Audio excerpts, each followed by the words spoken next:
ndabaramukije cyane mbaje gushimira cyane cyane Imana yo mu ijuru yo ishoboye gutegura uyu munsi ikawushikana ngaha. Ndashimiye cyane wewe washoboye kumpamagara kugira ngo nze kugushikiriza intahe iwanje. Ndashimira namwebwe cyane muri kumuranyumviriza. Nitwa Nzeyimana Jimmy Olivier, nkaba mfise umugore umwe n'umwana umwe mba mu Kanyosha.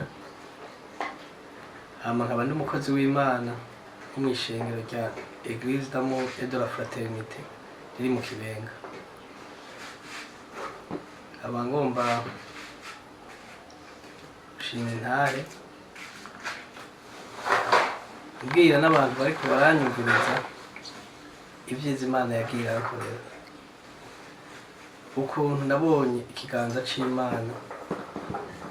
Jewe nk'ubu ubuzima bwanje nagomba ndabamenyeshe yuko ndabubonamwo ibice bibiri.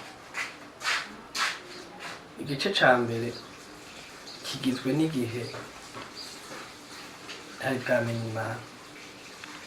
Igice kigira kabiri naco kikaba kigizwe n'igihe namenye Imana. Duhereye mu gice ca mbere caho ntari bwamenye Imana, jewe navutse abavyeyi babiri, abavyeyi novuga baba intellectuel, Kirundi bakaba bavuga ko baciye ku ntebe y'ishuri. Navukiye mu buzima bwiza, ubuzima ata kintu na kimwe ntigera mbura. Abo nkaba navutse vraiment ndagenda n'imodoka, ndagenda n'ikintu ico arico cose. Ubunyuma rero ubuzima bwanje uko bwari bumeze, Imana yagiye irandinda impande zose. Yarandinze bidasanzwe, ko ndibuka ko kera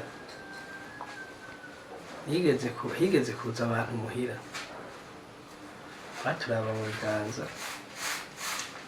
Bamaze kubituraba mu biganza, twebwe rero abana bose nibo bashobora kuvuga ico tuzokora.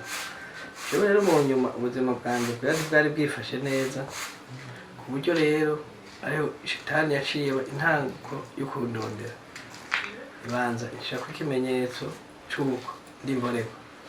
Ubuzima bwanje narabayeho w'inzoka, kandi naho nazinywa, naho nanywa icupa rimwe, kubera yari yarashizeko akantu kerekana yuko ndi mborerwa. Abantu bose ntibashobora kuntahura, bambona ko ndi mborerwa imwe karuhariwe. Sinigeze ndonka akaryo kuko abantu bagira, urumva napfa gushika muri ako kabare umuntu wese yabona jewe, amakosa yose yakorwa yitirirwa jewe, kandi si ubwo nakora amakosa, kikaba nazira ku kaburegwe gusa.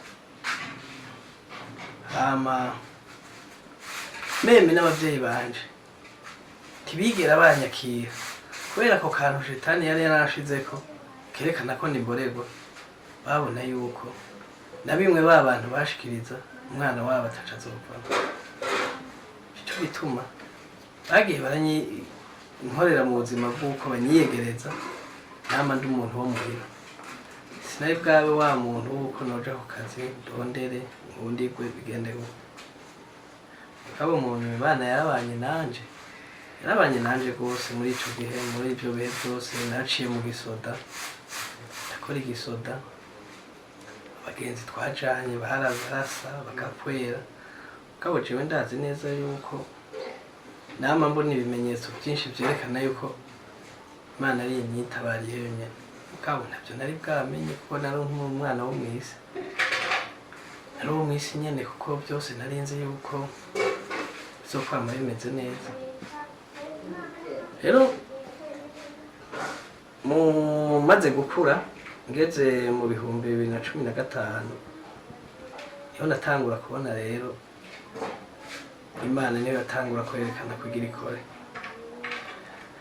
Naraja mu kabare, aho sinamenye ivyo ndimwo, nkumva inzoga aho kurinywa ndiko ndarinywa ntibimotera neza, nkumva ndanyagegereye ngomba guhagurwa.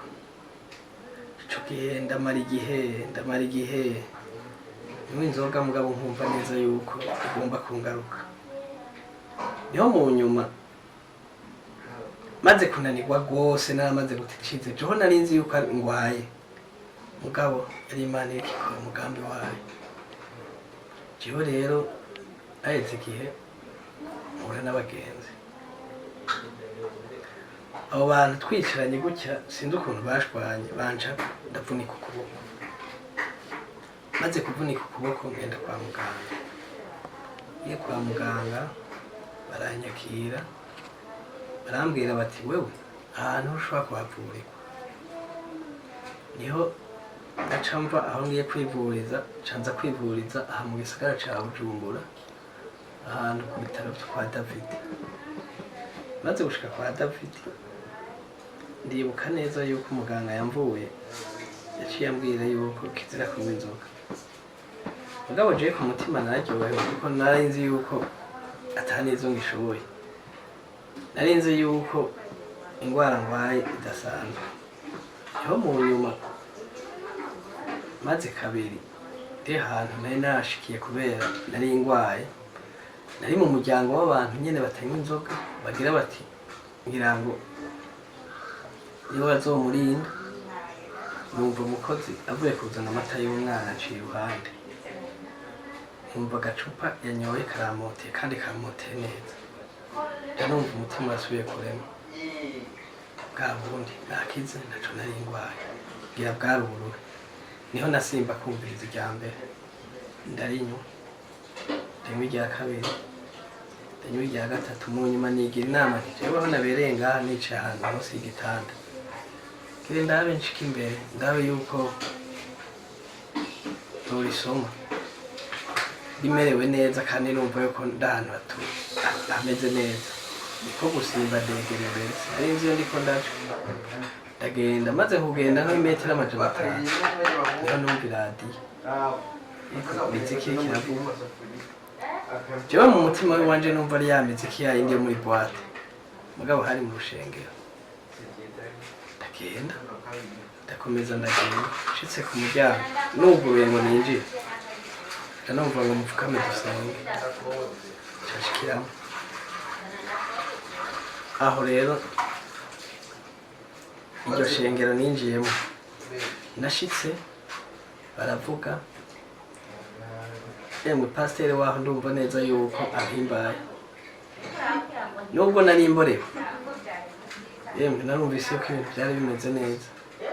Niho rero duhejeje heza aho gutaha ndavugana n'umukozi w'Imana, jewe ahantu sinzi ukuntu nahashitse kandi naho nsubiye inyuma sinzi neza yuko ejo nzogaruka, mugabo nashaka n'ukuri kuzogaruka ahantu kuko hampimbaye. Maze gushika rero umukozi w'Imana arambwira ati jewe genda vuba umuntu akuherekeza kandi ejo niwe azoza kugutora. Murakoze cane. Camperekeza ndagenda ndashika muhira. Nshitse muhira ndara mpimbawe numva ndyohewe kandi numva yuko agakiza namaze gukakira. Niho rero bukeye baza kuntora ndashika ndasenga mvaho nemeye ko nakiriye agakiza. Mugabo nsubiye inyuma imbere yaho niho umuntu umuvyeyi ndakunze cane yari yaransengeye rwose, yari yarananjanye no mu gakiza tukagenda turasenga. Mugabo mvuyeyo kubera abagenzi uraza abagenzi bene bameze barahura n'abagenzi ndafise ijambo ry'Imana nza kubabwira rijanye no kumenya gucagura abagenzi. Abo nita abagenzi sibo babaye abagenzi, nibo bagiye bansubiza inyuma. Ndashika bakambwira bati wewe ikintu wumvise mu gakiza cane uje kwiba cane abandi bakavuga ko ari ubukene mfise. Ni ukuri baranca intege ku buryo ibyo bintu naciye ndabivamo. Rero maze gushika uwo munsi n'ibyo bintu byose naza ndavyibuka mu nyuma. Rero ndabona gufata ingingo yuko nakira agakiza bikwiye. Maze kwakira agakiza rero ubu rero ndinjiye mu buzima bwa kabiri. Fineyadi ndasenga iminsi ibiri imaze rya kabiri ndahura n'umukozi w'Imana yanyibwiye izina yambwiye atewe aha hantu ntitwara nk'abakozi b'Imana basenga ngaha mugabo ndabona hajya ahantu warayivuye niho hari imigisha yawe. Umunsi nagiye mbabaye mfite ubwoba bw'ingene nza gusubirayo. Ndasubirayo ndarya umutima amenyo ndahaguma. Mu nyuma niho naronka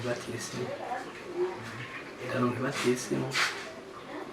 Maze kuronka ibatisimu hema baraje ndatangura ndaronka n'igikorwa mu rushengero ndakora igikorwa jewe ubundi mu protocole muri eglise mu Fraternité.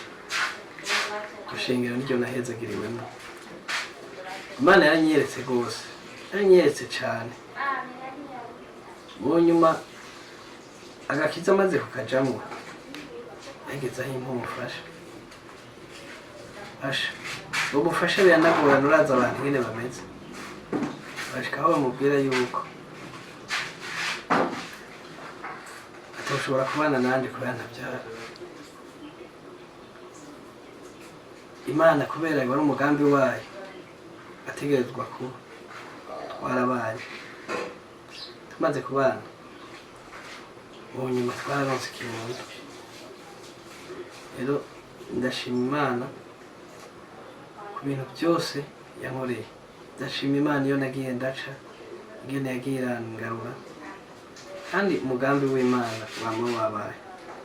Jewe nari navuze nti hari ijambo rimwe, ijambo ryampimbaye muri iki gitabo. Ijambo riri mu Bakorinto ba mbere igice ca 6 umurongo wa 16 na 17 haravuga ngo ntimuzi yuko uwimatanya n'umusambanyikazi aba ari mubiri we nawe, kuko yavuze ati bombi bazoba mubiri umwe nawe. Ariko uwimatanya n'umwami wacu ababaye mpemu imwe nawe. Ni ukuvuga yuko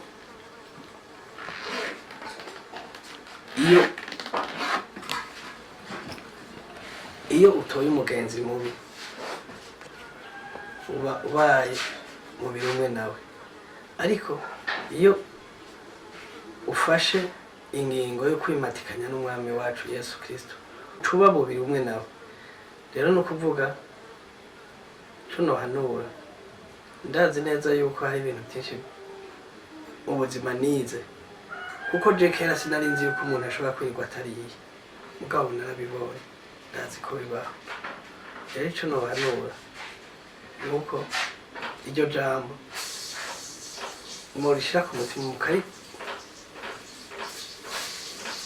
mukaryuma mukarigunya rikaba ijambo ryanyu ukarigendana iminsi yose aho muciye, kuko mumenye neza yuko umuntu wese azoba ari kumwe n'umwami azorinda abari umwami. Jewe ndashima ko benshi ubu turahura bakambara bati warabaye muzima, warabaye mwiza. Ndashima Imana. Je rero namashima Imana aho ndi hose. Nzogera igihe ntegura intahe nini, intahe yogizwe n'ibyo byose nagiye ndabona, hama nzoyibashikiriza. Murakoze.